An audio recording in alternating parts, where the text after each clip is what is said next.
नमस्कार, सुबह 9 बजे की खबरों में आप सभी का स्वागत है। मैं हूं नीलू। करते हैं खबरों की शुरुआत तो मिशन पूर्वांचल में जुटे प्रधानमंत्री मोदी 7वें चरण के लिए अब चुनाव प्रचार करते दिखाई देंगे। 2 दिवसीय काशी दौरे पर प्रधानमंत्री मोदी होंगे। 4 मार्च को वाराणसी पहुंचने वाले हैं प्रधानमंत्री मोदी। जनसभा और रोड शो करेंगे प्रधानमंत्री। 8 विधानसभा क्षेत्रों में तैयारियां लगातार जारी है। 4 मार्च को काशी के 3 विधानसभा क्षेत्रों में रोड शो करेंगे तो प्रधानमंत्री लगातार पूर्वांचल को साधने की कोशिश। 7वें चरण में यहां पर मतदान होना है, लेकिन ठीक उससे पहले मिशन पूर्वांचल पर अब प्रधानमंत्री मोदी जुट गए हैं। 7वें चरण के लिए चुनाव प्रचार करते दिखाई देंगे। 2 दिवसीय काशी दौरे पर प्रधानमंत्री रहेंगे, जहां पर 4 मार्च को वाराणसी पहुंचने वाले हैं प्रधानमंत्री। जनसभा और रोड शो के माध्यम से अपने प्रत्याशियों के लिए वोट मांगेंगे, बीजेपी के लिए वोट मांगेंगे प्रधानमंत्री मोदी। 8 विधानसभा क्षेत्रों में अब इसके लिए तैयारियां कर ली गई हैं और कुछ तैयारियां जहां पर बाकी है वहां पर की जा रही हैं। 4 मार्च को काशी की 3 विधानसभा क्षेत्रों में रोड शो प्रधानमंत्री नरेंद्र मोदी का होने वाला है। तो 7वें चरण के लिए अब चुनाव प्रचार करते प्रधानमंत्री नरेंद्र मोदी दिखाई देंगे और इसके लिए अब पूरी तैयारियां भी कर ली गई है। पूर्वांचल को साधने की कोशिश प्रधानमंत्री की तरफ से। 7वें चरण के लिए चुनाव प्रचार 2 दिवसीय काशी दौरे पर प्रधानमंत्री होंगे, जहां पर 4 मार्च को वाराणसी पहुंचने वाले हैं प्रधानमंत्री। अपने संसदीय क्षेत्र में 4 मार्च को पहुंच जाएंगे। जनसभा और रोड शो इस दौरान प्रधानमंत्री का होने वाला है। 8 विधानसभा क्षेत्रों में तैयारियां जारी है प्रधानमंत्री के रोड शो और जनसभाओं को लेकर। 4 मार्च को काशी के 3 विधानसभा क्षेत्रों में रोड शो करते प्रधानमंत्री नरेंद्र मोदी दिखाई देंगे। तो कई रैलियां, रोड शो। पूर्वांचल उत्तर प्रदेश चुनाव का 7वां और अंतिम चरण ये होगा, इसलिए तमाम दिग्गज अपनी पूरी ताकत झोंक देना चाहते हैं। और खासतौर पर अगर प्रधानमंत्री नरेंद्र मोदी की बात की जाए तो वो अब वाराणसी में डेरा डालने वाले हैं। 4 मार्च को वाराणसी पहुंचेंगे प्रधानमंत्री। जनसभा और रोड शो का कार्यक्रम इस दौरान प्रधानमंत्री का है। 8 विधानसभा क्षेत्रों में तैयारियां इसको कर ली गई है, क्योंकि यहां पर प्रधानमंत्री धुआंधार प्रचार करते दिखाई देंगे। रोड शो करेंगे, जनसभाएं करेंगे। 4 मार्च को काशी के 3 विधानसभा क्षेत्रों में प्रधानमंत्री रोड शो करते दिखाई देंगे। तो अब पूर्वांचल को साधने की कोशिश है। 6 चरणों का 3 मार्च को 6ठा चरण है और उसके बाद 7वें चरण की तैयारी शुरू हो गई है। इसी पर बातचीत करने के लिए अनूप गुप्ता इस वक्त हमारे साथ जुड़ गए हैं। अनूप जी, कहा जा सकता है कि अब 7वां और अंतिम चरण है और पूर्वांचल को साधने की कोशिश, इसलिए प्रधानमंत्री पहुंच जाएंगे 4 मार्च को ही काशी में। किस तरह का पूरा कार्यक्रम रहने वाला है? देखिए, आपको बता दूं कि प्रधानमंत्री नरेंद्र मोदी 4 तारीख को बनारस में फिर से आएंगे और 4 और 5 ये 2 दिनों का इनका पूरा दौरा होगा बनारस। पूर्वांचल, जिस तरह से जिक्र आप भी करें, पूर्वांचल बीजेपी के लिहाज से काफी महत्वपूर्ण है और लोकसभा के सांसद भी हैं वो यहाँ से। तो ऐसे में अपनी कंस्टिट्यूएंसी और अगल बगल के का जो क्षेत्र है उसमें बीजेपी बेहतर परफॉर्मेंस करे, उसको लेकर के बीजेपी ने पूरी योजना तैयार की है। 4 तारीख को भी कार्यक्रम होंगे, जिसमें रोड शो भी प्रधानमंत्री नरेंद्र मोदी करेंगे, जिसमें बनारस के कैंट से लेकर के नॉर्थ और साउथ वो जाएंगे। इसके अलावा वल्लभ भाई पटेल का भी एक कार्यक्रम है, इसको लेकर के कुल मिलाकर के 5 तारीख को भी उनका कार्यक्रम है, जिसमें काशी विश्वनाथ मंदिर भी जाएंगे वो। तो ये पूरा प्रोग्राम जो है वो बीजेपी की तरफ से तैयार किया गया है एक बड़े तरीके से, क्योंकि देखिए जिस तरह से चुनाव जा रहा है, अब आखिरी दौर पे 7वें चरण पे जो है वो बनारस के आसपास क्षेत्र में चुनाव है और बीजेपी चाहती है कि जो पिछले बार विधानसभा में जिस तरह से परफॉर्मेंस बीजेपी ने किया था उसको फिर से दोहराई जाए, उससे बेहतर सीटें इस क्षेत्र में लाई जाए। जी बिल्कुल, तो अपने संसदीय क्षेत्र में 4 तारीख को ही पहुंच जाएंगे। 7वां और अंतिम चरण होने वाला है। पूर्वांचल की लड़ाई तेज हो गई और प्रधानमंत्री वहां पर पहुंचने वाले हैं। बहुत बहुत शुक्रिया अनूप जी आपका तमाम जानकारी देने के लिए। और उत्तर प्रदेश में 7वें और आखिरी चरण के चुनाव प्रचार के लिए बीजेपी के कई दिग्गज नेता आज भी अपना दमखम दिखाते नजर आएंगे। प्रधानमंत्री मोदी, केंद्रीय गृह मंत्री अमित शाह और सीएम योगी समेत कई बड़े नेताओं की आज जनसभाएं होनी है। वहीं 3 तस्वीरों के जरिए हम आपको दिखाने की कोशिश कर रहे हैं कि किस तरह से मिशन पूर्वांचल को धार देने की कोशिश की गई है। प्रधानमंत्री मोदी सोनभद्र और गाजीपुर में जनसभा को संबोधित करेंगे। इसके अलावा अमित शाह चंदौली, जौनपुर और आजमगढ़ में रैली करेंगे। वहीं सीएम योगी मऊ और आजमगढ़ में जनसभा को संबोधित करने वाले हैं।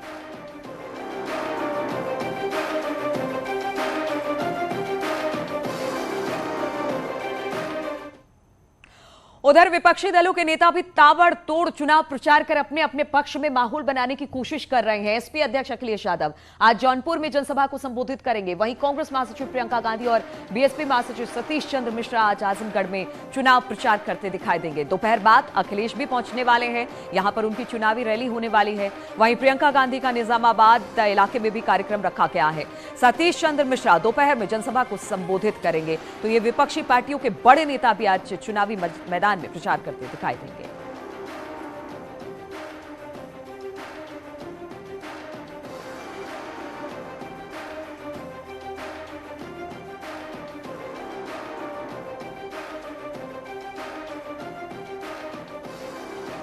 तो आजमगढ़ में विपक्षी नेताओं का जमघट लगने वाला है। अखिलेश कहे, प्रियंका कहे, सतीश चंद्र मिश्रा कहे, यानी एसपी, कांग्रेस, बीएसपी सभी का आज चुनाव प्रचार होना है। बड़े नेता मैदान में हैं और इसी पर बातचीत करने के लिए पवन गौड़ गाजीपुर से हमारे साथ जुड़ गए हैं, अभिषेक राय मऊ से हमारे साथ है और रंगेश सिंह सोनभद्र से हमारे साथ जुड़ गए हैं। पवन, ये बताइए, आज प्रधानमंत्री यहां पर पहुंचने वाले हैं, गाजीपुर में इसको लेकर किस तरह की तैयारी?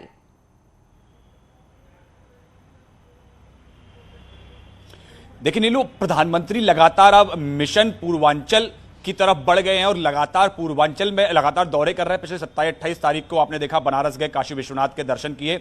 आज प्रधानमंत्री यहां गाजीपुर पहुंच रहे हैं। गाजीपुर में जो आरटीआई मैदान है उसमें एक विशाल जनसभा को संबोधित करने वाले। अगर गाजीपुर की अगर बात करें तो यहां 7 विधानसभा क्षेत्र हैं। 7 में से पिछली बार 5 बीजेपी और 2 सहयोगी जो सुभाषपा है, जो सुहेलदेव जो बहुजन समाज पार्टी जो है, जो ओम प्रकाश राजभर की उस समय अलायंस में भाजपा के साथ थे, लेकिन इस समय अलायंस से अलग वो चुनाव लड़ रहे हैं, समाजवादी पार्टी गठबंधन के साथ में है। तो ऐसे में बीजेपी इस बार अकेले इस क्षेत्र से चुनाव लड़ रही है और बीजेपी चाहेगी कि 7 की 7 सीट गाजीपुर की जो है वो बीजेपी के कब्जे में आए और अपना प्रदर्शन बेहतर करे। इसलिए प्रधानमंत्री लगातार दौरे कर रहे हैं। तकरीबन दोपहर को 2 बजे के आसपास प्रधानमंत्री गाजीपुर के आरटीआई मैदान में पहुंचेंगे। तमाम जो नेता हैं यहां पहले से ही जुट गए हैं, चाहे केंद्रीय मंत्री संजीव बालियान की बात करें या अन्य जो तमाम नेताओं की बात करें, वो यहां पहले से ही प्रधानमंत्री के दौरे को लेकर यहां बने हुए हैं और उसकी तैयारियों में लगे हुए हैं। और बात करें प्रधानमंत्री के दौरे की, तो प्रधानमंत्री लगातार मिशन पूर्वांचल, क्योंकि बीजेपी को उम्मीद है, बीजेपी को लग रहा है कि मिशन पूर्वांचल पहले से ज्यादा मजबूत तौर पर बीजेपी बन के आएगी। इसीलिए कोई भी कमी कोर कसर नहीं छोड़ने जा रही है। पहले प्रधानमंत्री का दौरा जो बनारस का था वो 3 दिन का था, 3, 4, 5, लेकिन यूक्रेन में जिस तरह से हालात है उसके चलते प्रधानमंत्री ने अपना दौरा 1 दिन कम किया। अब कल वहां वो चंदौली में एक जनसभा करेंगे, उसके बाद वापस दिल्ली लौट जाएंगे, उसके बाद 4 और 5 को बनारस के दौरे पर रहेंगे।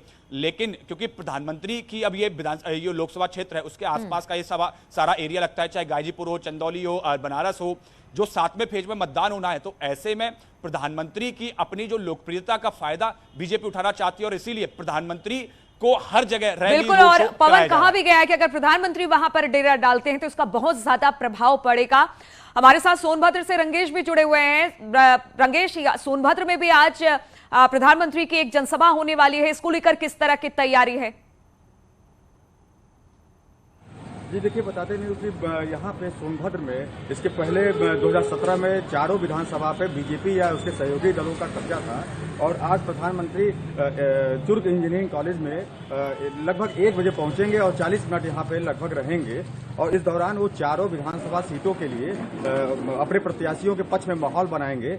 और हम बता दें कि यहाँ पे आमने सामने की टक्कर है, क्योंकि किसी सीट पे सपा और किसी सीट पे बसपा से बीजेपी को बड़ी टक्कर मिल रही है, इसलिए यहाँ पक्ष में माहौल बनाने के लिए। और पिछली बार भी देखा गया था कि जब प्रधानमंत्री यहाँ पे आए थे तो उसके बाद यहाँ माहौल बदल गया और बदलने के बाद एक तरफा जीत बीजेपी यहाँ पे हासिल की। अब माहौल बदल गया, पुराने प्रदर्शन यानी 2017 के प्रदर्शन को दोहराने की बीजेपी कोशिश करेगी। और अभिषेक राय मऊ से भी हमारे साथ जुड़ गए हैं। प्रधानमंत्री की जहां पर 2 जनसभाएं होनी है, वहीं पर योगी आदित्यनाथ भी लगातार चुनाव प्रचार कर रहे हैं। मऊ में आज उनका कार्यक्रम रखा गया है। अभिषेक, वहां पर किस तरह का कार्यक्रम है, कब तक पहुंच रहे हैं सीएम योगी?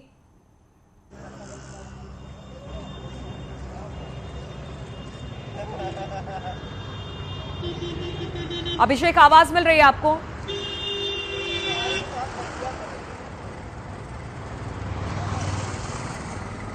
अभिषेक, आवाज मिल रही है आपको? तो जरा बताएं कि आज मुख्यमंत्री वहां पर पहुंचने वाले, कब तक पहुंचेंगे वहां पर? चलिए ठीक है, लगता है अभिषेक तक हमारी आवाज नहीं पहुंच पा रही है। पवन के पास एक बार चलेंगे, उसके बाद फिर कोशिश करेंगे अभिषेक के पास जाने के लिए। पवन, लगातार हम देख रहे हैं मिशन पूर्वांचल को लेकर पिछली बार जिस तरह का प्रदर्शन रहा था, कोशिश बीजेपी की यही है कि वही प्रदर्शन दोबारा से दोहराया जाए और कहीं पिछले अगर अभी 5 चरणों का मतदान हुआ है, छठे चरण का मतदान 3 मार्च को यानी कल होने वाला है। ऐसे में अगर कुछ खोया है तो यहां से सब कुछ पा लेना चाहती है पूर्वांचल को साधने के साथ साथ बीजेपी।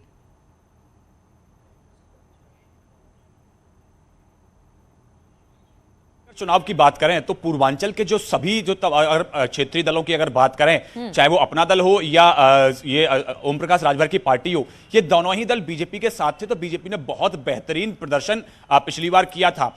तो अब बीजेपी के सामने चुनौती है, क्योंकि ओम प्रकाश राजभर अब समाजवादी पार्टी गठबंधन के साथ में है। तो बीजेपी के सामने चुनौती है कि जो छोटी मोटी अगर कोई कमी आ रही है तो वह प्रधानमंत्री को सामने खड़े कर देना है। और प्रधानमंत्री जब जहां रैली करते हैं तो हमने देखा है पिछले लगातार चुनाव से 2014 की बात हो, 2017 की बात हो, 2019 की बात हो, तो प्रधानमंत्री जब रैली करते हैं तो उस लोकसभा या विधानसभा क्षेत्र का माहौल एकदम से बदल जाता है। और वो सिर्फ विधानसभा और उस लोकसभा की नहीं, आसपास की जितनी भी सीटें होती हैं उस पर उसका खासा प्रभाव पड़ता है।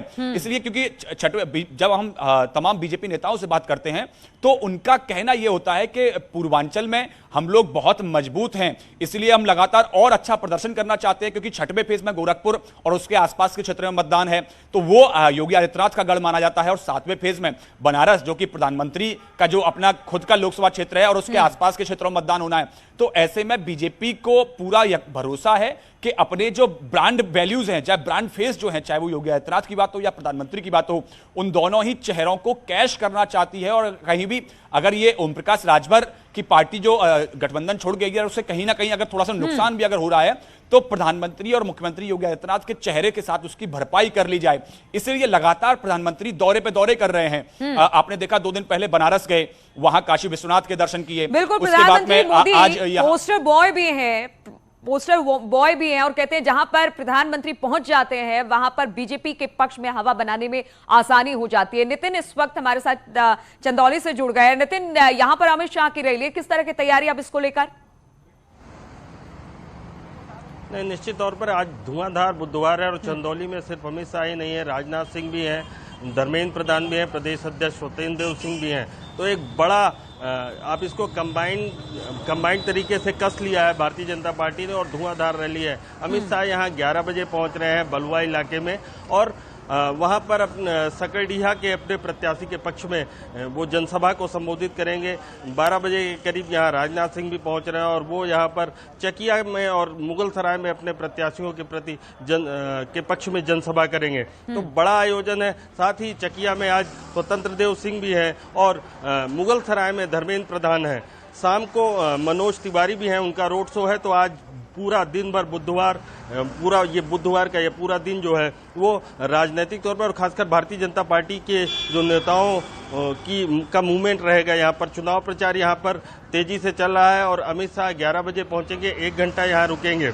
तो अमित शाह की सभा के लिए तैयारियां पूरी कर ली गई हैं। बलुआ इलाके में ये जनसभा है और बलुआ इलाके बिल्कुल, तो रक्षा मंत्री, गृह मंत्री मनोज तिवारी, बाकी सब लोग वहां पर हैं और अब कहा जा सकता है कि 7वें चरण का मतदान हो रहा है, अंतिम चरण है। इसलिए सभी की सभी पार्टियां चाहती है कि पूरी ताकत झोंक दी जाए। बहुत बहुत शुक्रिया आप सभी का हमारे साथ जुड़ने के लिए। रुकेंगे छोटे से ब्रेक के लिए, लेकिन आपको बता दें उत्तर प्रदेश के महासंग्राम में किसकी कैसी है तैयारी, लखनऊ की सियासी लड़ाई में कौन है किस पर भारी, इन सारे सवालों का जवाब तलाशने के लिए न्यूज 18 उत्तर प्रदेश उत्तराखंड की चुनाव एक्सप्रेस पहुंच चुकी है आपके अपने शहर। आज भी हमारी टीम आजमगढ़ में ही मौजूद रहेगी और ठीक 8 बजे सेंट जेवियर्स हाई स्कूल में चुनाव एक्सप्रेस की चर्चा में हिस्सा लीजिए। तो यूक्रेन से ऑपरेशन गंगा लगातार चलाया जा रहा है और इसको लेकर भारत के कई मंत्री भी अलग अलग जगहों पर अलग अलग देशों में पहुंचे। इस वक्त खबर आ रही है रोमानिया पहुंचे केंद्रीय मंत्री ज्योतिरादित्य सिंधिया। रोमानिया के राजदूत से सिंधिया ने मुलाकात की है, भारतीयों को निकालने के प्लान पर चर्चा की गई है। बुखारेस्ट एयरपोर्ट पर भारतीयों से मिले सिंधिया। यूक्रेन से भारतीय छात्रों को निकालने वायुसेना एयरफोर्स का विमान अब रोमानिया के लिए रवाना हो गया है। IAF का C-17 ग्लोब मास्टर विमान रोमानिया के लिए रवाना हो गया है। तो लगातार यही कोशिश की जा रही है कि जो भी यूक्रेन में फंसे भारतीय छात्र हैं उनको जल्द अलग अलग देशों के बॉर्डर से निकाला जाए।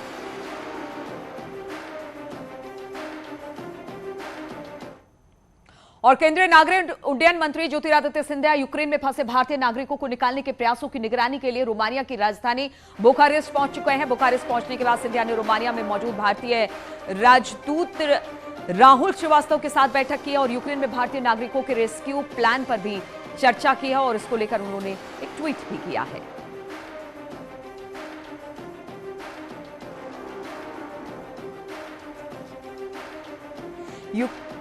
तो यूक्रेन से आने वाले भारतीय छात्रों के लिए मालदीव की सीमाएं खोल दी गई है। छात्रों के रहने खाने की समुचित व्यवस्था की जाएगी। साथ ही बुखारेस्ट से उनको भारत पहुंचाने के लिए लगातार व्यवस्था की जाएगी। ऑपरेशन गंगा के तहत ये व्यवस्था की जाएगी। ज्योतिरादित्य सिंधिया ने ये ट्वीट किया है।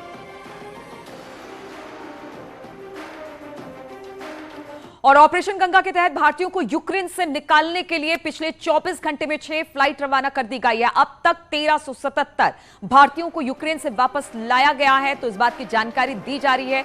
24 घंटे में 6 ऐसी फ्लाइट्स है जो भारतीय छात्रों और वहां पर रहने वाले भारतीय लोगों को निकालने का काम करे। ऑपरेशन गंगा के तहत भारतीयों को यूक्रेन से निकालने के लिए पिछले 24 घंटे में 6 फ्लाइट्स रवाना की गई है। अब तक 1377 भारतीयों को यूक्रेन से वापस लाया गया है। एस जयशंकर ने ट्वीट कर ये जानकारी दी है। विदेश मंत्री एस जयशंकर ने ट्वीट कर ये जानकारी दी है।